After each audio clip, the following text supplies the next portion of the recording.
Hi guys, and welcome back to the Owl Minds channel and another sit down video. Learn to be active in your time of waiting.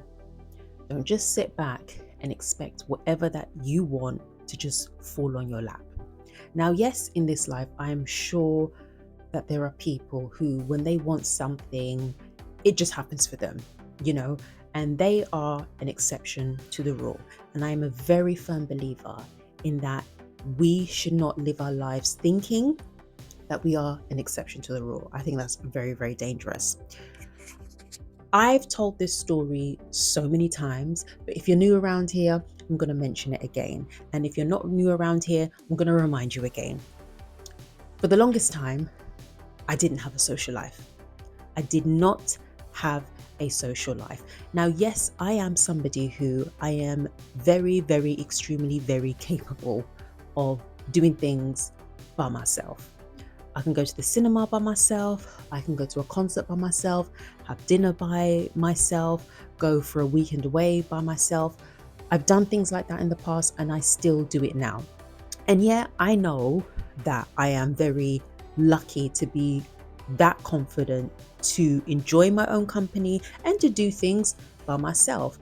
But I got to a point where I was like, you know what? I can't keep doing this because it's not healthy.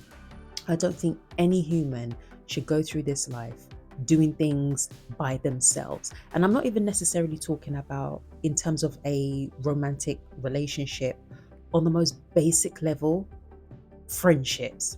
So anyway, one day I was on my way home from work. This was a Friday, and I'm on the train, and these three women, they got on the train and they sat opposite me. And just by the way that they were dressed, I could tell that they were going out for the evening. Anyway, they're sitting opposite me and I'm just staring them down and just watching them interact. And one of them had their phone out. I think they were on Google Maps trying to find where they were going. And I got really emotional. I got really emotional to the point where my eyes started to water. I was tearing up. And I said to myself, that's when it really dawned on me that I just do not have a social life. So anyway, some time after that, that was when I downloaded the Meetup app. And that's the only app that I will vouch for in terms of meeting people, but in the friendship sense. Downloaded the Meetup app.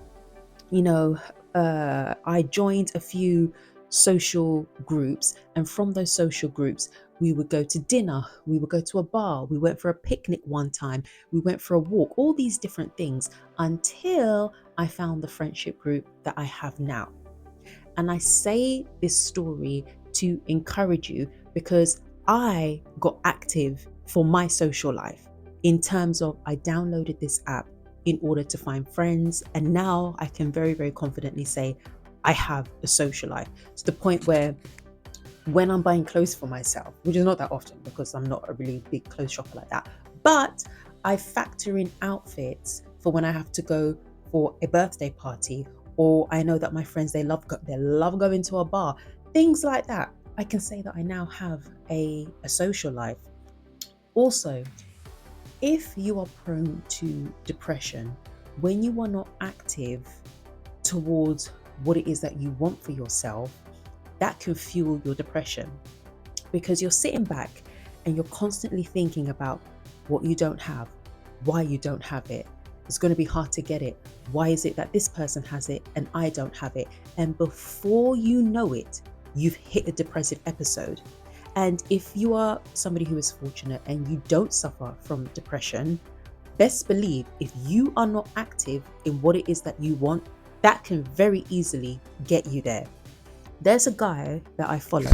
He is a YouTuber. He's called Quentin Latham. He also goes by the name of Funky Dineva. And he's American. He's so funny. And a few months ago, it was a while ago actually, he reports on pop culture. And I cannot remember if this was a local story that he was reporting on in his neighborhood or if it was a family member. I really can't remember. It was a while ago.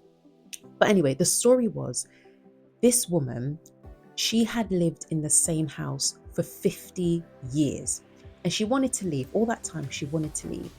And She would always say things like, oh, God will get me a new house. God's going to provide me a new house. I'm not going to stay in this house for much longer because God's going to give me a new house. She never got that new house because she died.